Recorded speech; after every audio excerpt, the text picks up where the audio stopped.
This is Andy Purewal for Boxing Social in association with Betfred. I'm joined by Dave Coldwell over Zoom. Dave, firstly, how are you? Did you have a good weekend? Yeah, it was all right. Thanks, mate. Good weekend and a good first day back in the gym today. So, all good.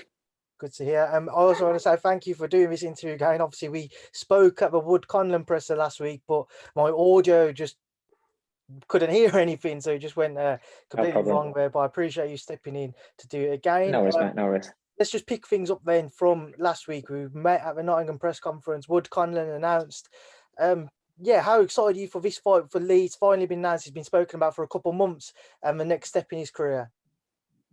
Yeah, it's an exciting fight because on paper, it's such an evenly contested fight. In Conlan, you've got a highly decorated amateur who's turned professional under the spotlight, developed really, really well, has a massive following, can talk, it's got big personality, can box either southpaw or orthodox, spiteful puncher, more spiteful than what his record might suggest. But then in Lee, you look at Lee's career and how it's progressed, and obviously had these tough times early on, and then you look at the last few years, and you see how he's developed, and now he's world champion, and he's making his first defense in his home city. So it's huge, and I'm so excited for him, so pleased for him. The press conference was probably a lot more fiery than what many could have imagined it to be, Dave. What did you make of the back and forth between the two teams? I thought, to be honest, it was going to be a bit spicy. I mean, we was all looking forward to it. All the lads from the gym came down for it because we knew it'd get spicy. Because with Team Conlan, they're very, very confident. As I said before, big personalities, opinionated, not afraid to say what's on the mind. And Lee's got good banter, and he's quite, he's a really nice kid. He's quiet and keeps himself to himself, the main. But if you go at him, he's very good at his little witty comebacks and things like that. He handles it very, very well. So we thought it could get spicy, and it turned out it was like that, and it was entertaining. Both press conferences were entertaining. And that's kind of what you want in big fights, It just adds to it. It doesn't necessarily mean that one man's going to beat the other, but it's all part of the show. It's all part of the build up, the process, and the excitement for fans, for people like ourselves, and just everybody that's got eyes on the fight. It's part of the show. Did anyone look unsettled to you? Did you think that maybe one team got the better of the other at all? No, I don't think anyone got unsettled or anything. I think they tried the best to unsettle Ben, but he handled it in how he felt comfortable to handle it, and I don't think anyone got unsettled. I think maybe it's one of those where they come away and they think, oh, I should have said this, oh, I should have said that. Everybody's like that. If you think, if you speak to most fighters, when they've had a little bit back and forth at press conferences, they always come away thinking, oh, I should have said this, or somebody says, oh, you should have said, but I don't think it's unsettled. And anyway, even if anyone was unsettled, I'm sure they recovered really quickly. Dave, in the press conference, both Lee and Ben are confident that he will produce a stoppage win against Mick when they clash on March 12th. Do you believe Lee will be successful by stoppage? Do you think that's the most likely outcome if he was to be the winner? I think that, first of all, it's no disrespect to Michael Conlan, but Lee's the puncher in this fight. And again, on records, you don't actually think Lee is that hard, but he really does. It really does. And Ben's not exaggerating when he's talking about his power. But it's only now where he's learned how to set up his power punches, how to get in a position to be able to land them with full force, and how to improve the technique so he gets the maximum out of his power. He develops massively in them sort of terms, and now that's why all of a sudden you're seeing that he is actually in order in fights. So he is the puncher out of the two, but Lee can also box, he can box. You know, he can box southpaw, he can box orthodox, and he is a very good boxer. But I think that's the difference in the fight. Not necessarily meaning that, you know, Lee hits him once and it's all over, but the power will take effect with what they do in during the course of the fight. Don't get me wrong, I do believe that Lee's got the power that he can end any fight early if he lands correctly, but a lot of fighters can, you know.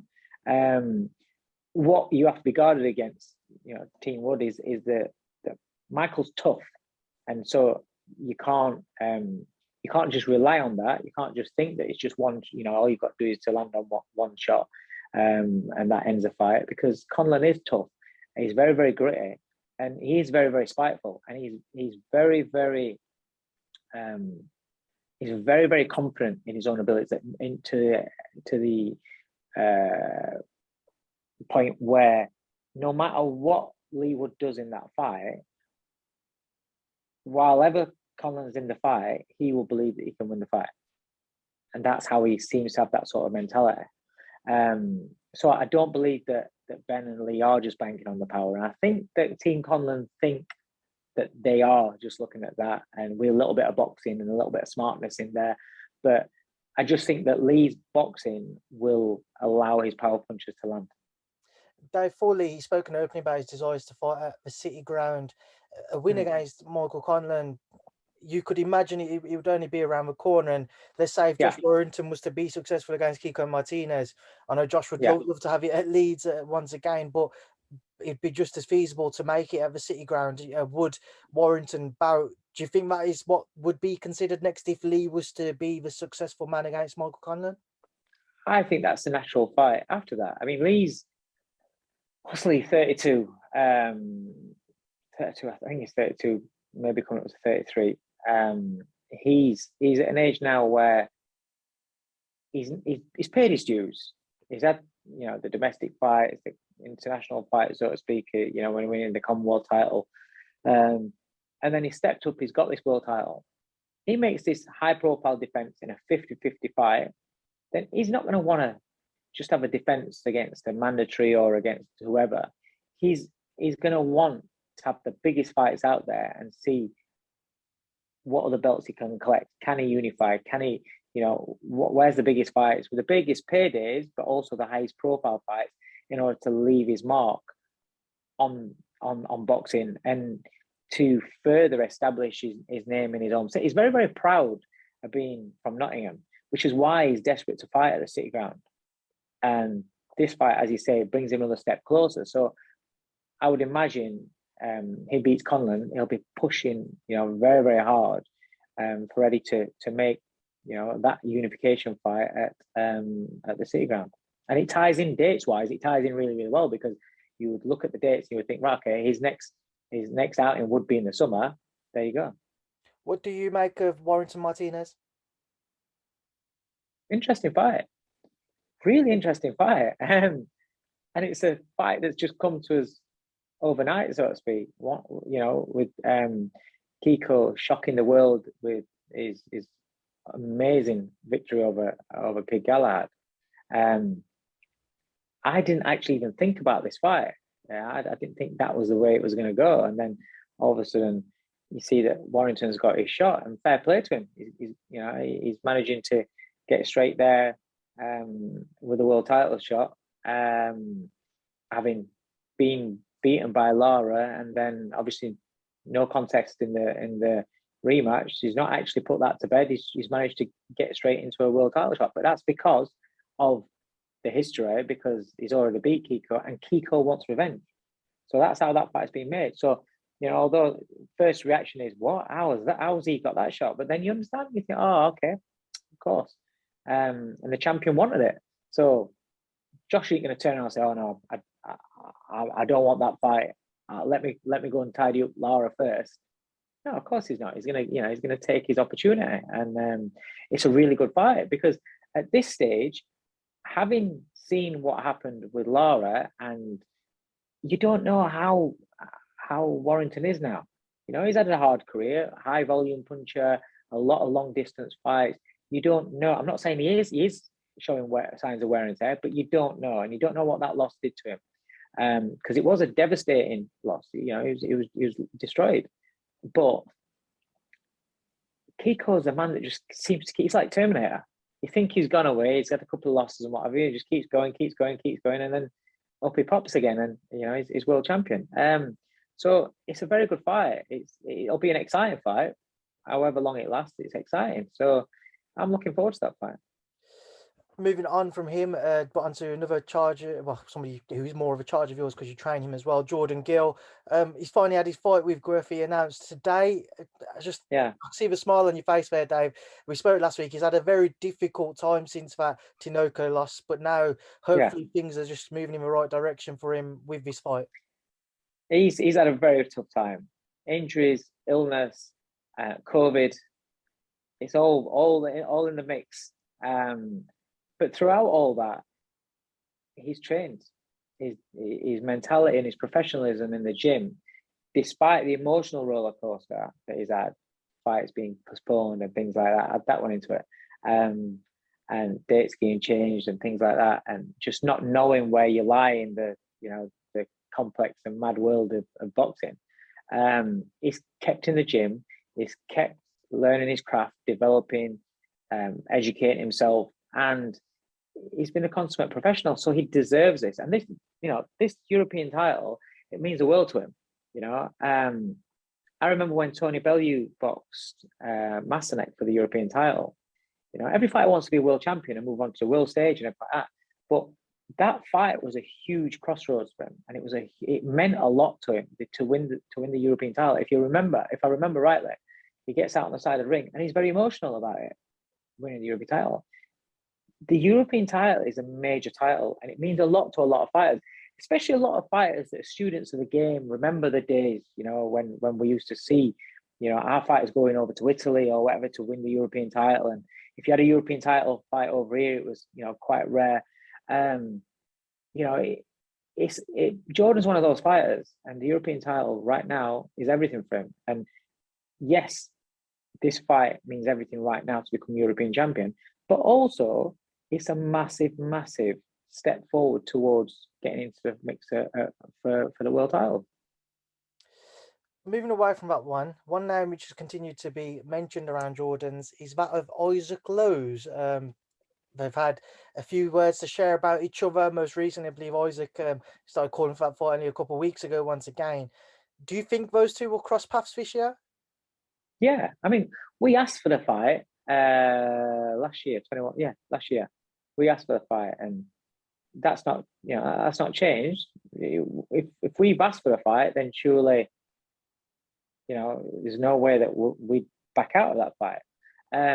But Isaac was, I think he was scheduled or wanted to box on Tyson's undercard, and he didn't see any value in fighting Jordan. So we kind of put that to bed and just carried on with what Jordan's doing and Jordan's path as you do. And then obviously the video surfaced where Isaac was at I think it was Chisora Parker fight, where he was very, very aggressive and upfront that he definitely wanted the fight. Happy days. But Jordan's got a fight to take care of, and he needs to focus on that, which he is doing. But after that fight, why not? That's a really big fight. It's a really, because Isaac is a very good fighter, experienced fighter, fought fantastically in his last fight. Yes, he got beat and got dropped a couple of times, but he showed incredible art.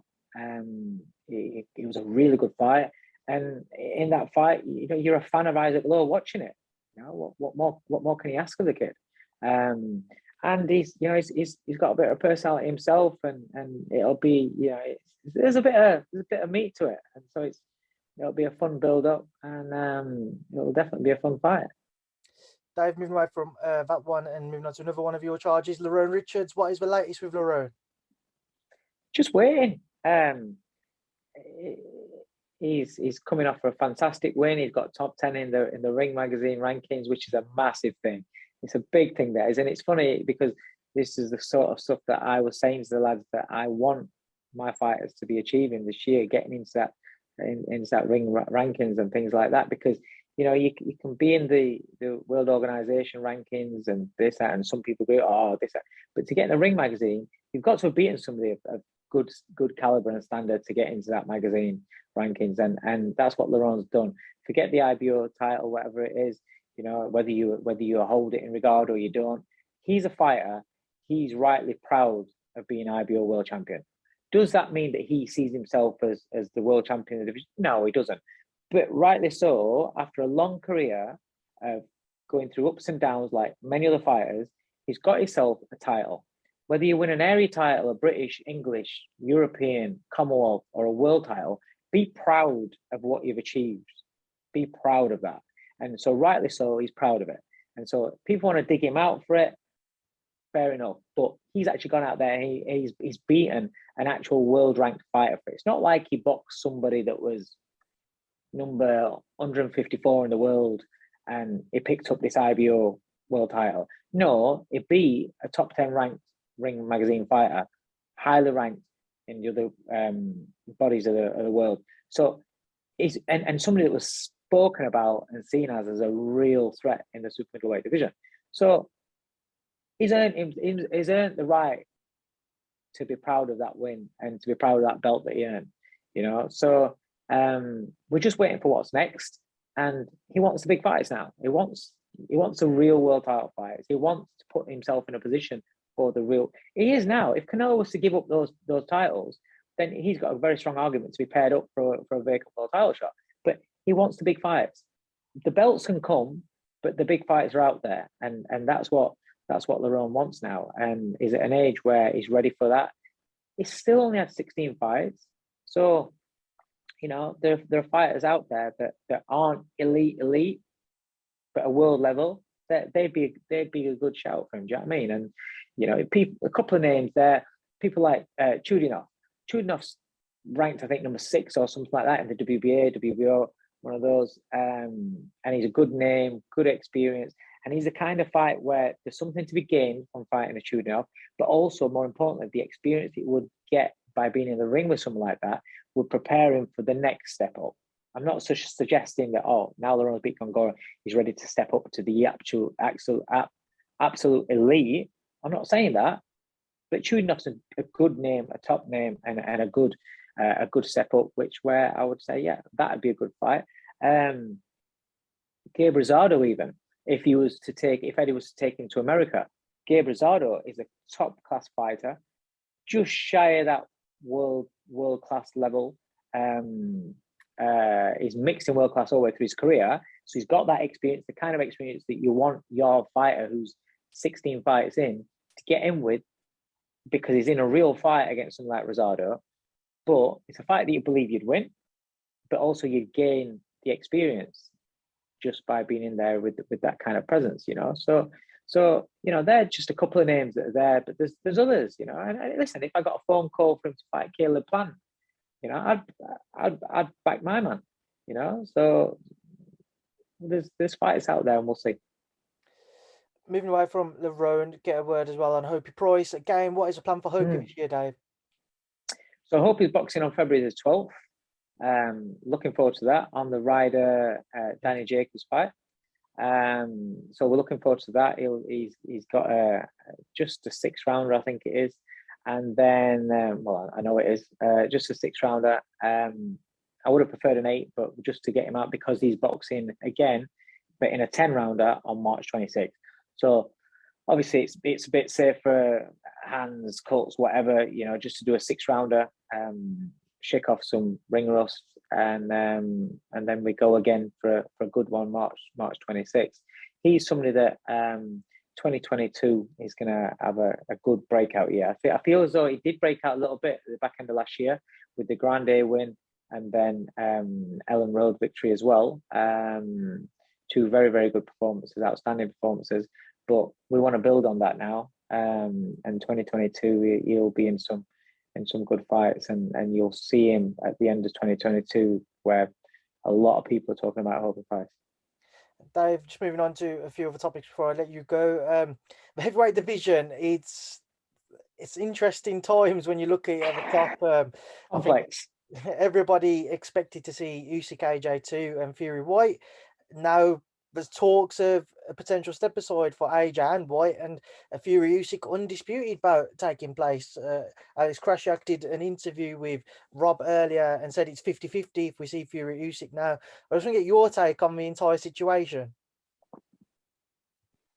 It's talk, innit? We don't know. It's just all talk. There's been a lot of talk, and there is a lot to talk about in this division, because it's not just about what's best for one fighter. They've got a dance partner in there, so the other fighter's got to agree. And then it's kind of like two semi-finals, because you've got the Dillian White situation with Fury and what's happening there. If AJ is having a step aside, then Dillian's got to be having a step aside. That's a lot of money in step aside money.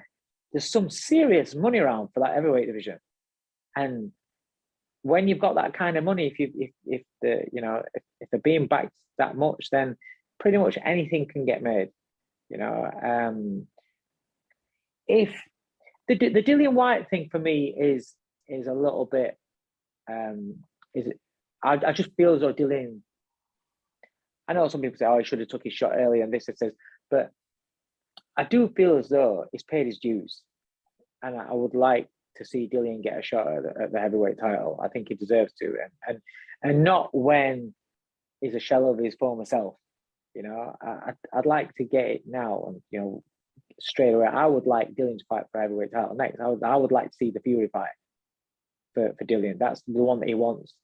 I'd like to see that, but obviously for him to step aside, then it must be right for his terms. If it's a case of, I've waited this long, I've only got to wait another 6 months or whatever, get paid a good few million for sat there waiting, or I have a little run out or whatever, and then in 6 months' time I'm gonna get my shot. If you've waited this long, what's another 6 months? And you again stabilizing your financial future for your generations, not just for yourself. So I can see that. AJ, I think if he steps aside, I know he's going to AJ will get stick for whatever he does. If he goes into the fight and takes Usyk, people are going to say, "Oh, he's going to get smashed. He's new trainer, this, blah, blah." It's too much. If he takes a step aside and does that and thinks, "Hang on a minute, let me get a fight with my new team," because I'm believing that he has got a new team lined up. I don't know if it's been announced or what, but if he's thinking, "Let me get a fight with my new team," or his management's advised him, it'll be better, smarter, and also you're going to get paid for sat there doing nothing and fighting somebody else that's an easier fight if that's what you choose to do. And then Fury and Usyk are going to put more miles on each other's clock, and then you get the winner. If you're still getting your shot, then fair enough. I understand that, but I do think that's a good move for him, because I do think to go in with a new team, new ideas, and go into a fight where you was beaten that convincingly against a guy that is very, very switched on, got an unbelievable brain and the completely wrong style for you, then I do think that it makes sense. So just listening to you there, Dave, would your advice to be, if you was a part of that team, beat AJ, take the step aside so you can work with your new team and just prepare a bit better for whether it be an Usyk or Fury further down the line in the year? 100%. For me, my opinion, yeah. I just think, I just think when you're coming off a bad loss, and listen, if he goes to one side and feeling that was a bad loss, because he will have so many frustrations of that fight, because he went in there and tried to box a certain way to out whoever's idea, whoever's game plan, whatever the mentality, his mentality, what he went in there trying to outdo Usyk at his own game.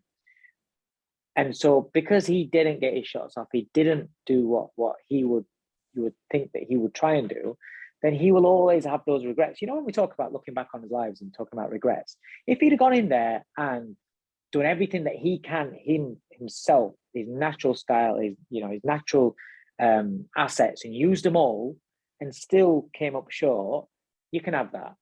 And it's like, yeah, you've got it, and yeah, you're devastated, but you can have that because you think, you know what? I fucking did my best and I came up short. But because there are so many people saying, oh yeah, but you fought a wrong fight, you should have done this, you should have done that, you shouldn't have tried to match him, which I agree with. But because there are people saying that, and because he may now think that, he thinks, oh, I fucked up. I didn't, I should have just gone in raw, like he's talking. I should have just gone in raw. I should have done this. Because then you're thinking, what ifs, what ifs, what ifs. What ifs are the worst thing you can have in your mind and your mentality, because they can destroy you. And so when I'm saying it's a bad loss, that sometimes can be a really bad loss, even though you lose on points. That can be far worse than going in there and so Bellew losing to Usyk, right?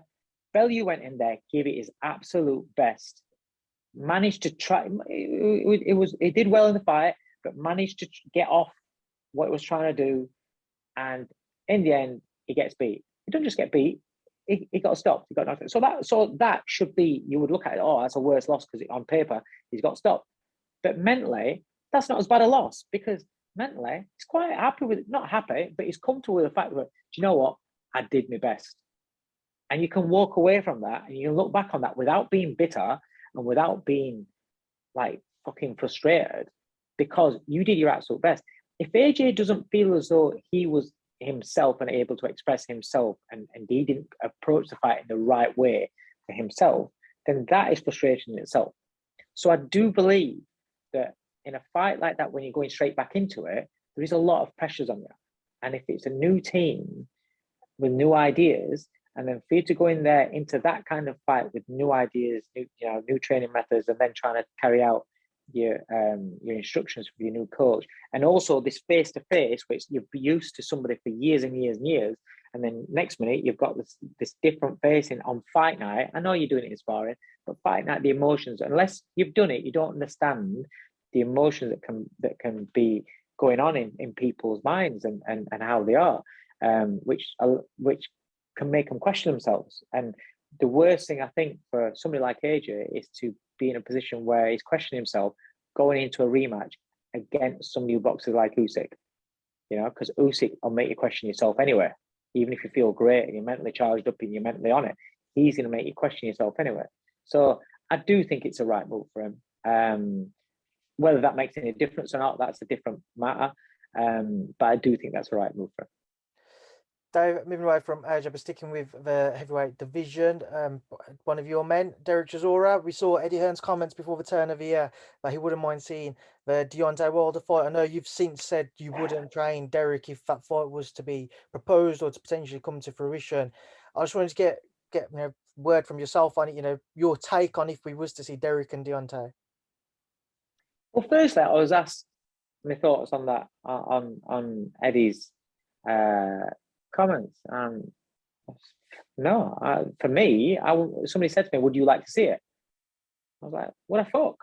No, I wouldn't, because I think a lot about Derek and I like Derek, and I just feel as though coming off such a hard fight, then I think he's if he's going to carry on again, which he is, but if you're going to carry on again, I think you've earned the right to have a fight when you're not going in as such a stacked underdog. And if I'm wrong for saying that, and you take offense to me saying that, then it is what it is, and that's what I'm, and then I was asked, would you train him for that? Well, no, I wouldn't train him for that, because it's like, so speaking of what I see in the Parker fight, it was always going to be difficult for him to close range down on something that's a lot bigger, younger, fresher. And I knew Parker was going to be better technically. The right hands that he was getting hit with in the first fight, the shots he was getting with the first fight, I knew would have more of an effect in the rematch, because technically the improvements with Andi Lee were going to be evident. And the problem is when you're Derek, you're always trying to close that range down. Joseph Parker, in comparison to Deontay Wilder, the stature of the man, the height, the reach, and the way that he boxes using his length, it's very difficult for anybody, for somebody at 6'3", 6'4" to get into range with Wilder, So somebody for Derek who hasn't got the quickest feet to come in without getting nailed with that right hand, it's going to be a very, very tough night, a very, very hard night. And it's not something that I want to be seeing at this stage of Derek's career. And take offense to it all you want, but that's my opinion. I'm getting asked my opinion, and that's my opinion. Who would be an ideal opponent if Derek's made it clear he's going to return? You've just said yourself he's going to do so himself. So who would be an ideal opponent? I saw a few people mention somebody like a Chris Arreola, but for as much as I understand that fight, it doesn't seem like a type of fight which Derek would get his mouth watering effectively. I think it would if it was in America, okay, or if it was on a big, if it was on a big, just say AJ Usyk happened. If it was on something like that, as undercard, as like one of the main supporting fights, I think it'd get his juices going because he knows it's going to be a great fight. That's a really good fight, but it's not a fight where you're going in as a huge underdog, But I understand what you're saying, but that's the catch-22 because you're talking about a man who's loves to fight, loves to entertain for the crowd, but that entertainment for the crowd and that desire to please the crowd, it comes at a painful cost. Whoever you're in with, it's pain. Fighters go through pain. We sit there and we enjoy it, but fighters are getting through pain. So I love it when people sit out at ringside and somebody's getting picked off from the outside and they're trying to get in close, but they're getting picked off on the outside for a good heavy jab and the occasional big booming right hand, and they're all saying, "Oh, you need to swarm all over, you need to walk through him." Fucking hell, it's a little bit harder than that. You can have all the will in the world to want to walk through somebody, but it's pain, and I just feel as though obviously the Wilder fight is a fight that he's going to be really excited about, and he's really I understand why Derek wants it. He wants these big challenges. He loves to fight, he loves to entertain, and I understand that. But it's just my opinion is I would rather him have a fight against an Arreola type, get a win under his belt, get a nice shot in arm, a bit of boost for him, where he's not just coming after loss after loss after loss. And then if that's what he wants to do, then he goes and takes a Wilder fight. That's entirely down to him. But like I said, I'm asked my opinions, and that's my opinion. I wouldn't want to see the Wilder fight. I would rather see for Derek an Arreola fight or something like that for Derek. Dave, just moving on, just two more fights. I'll get your thoughts on before I let you go because we're closing in on 3. I know you've got to shoot off. Chris Eubank Jr., Liam Williams on Feb 5th. What's your thoughts? Can't wait for that fight. Liam Williams is I like Liam. I had foul sparring with him quite a lot when Liam was with the Ingles. Obviously now he's with Adam Booth, so technically he's going to be different. He's going to be, you see that we Adam Booth fighters, very good fighters, very knowledgeable. It's going to be interesting. Eubank Jr. can fight. He's tough. Liam's very tough. The hardest thing I think with Liam, from what I've seen, is he loves a fight too much. So, I know sometimes it seems like a bit of a red mist where he'll want to, if he gets hit, he wants to really go rush straight back in.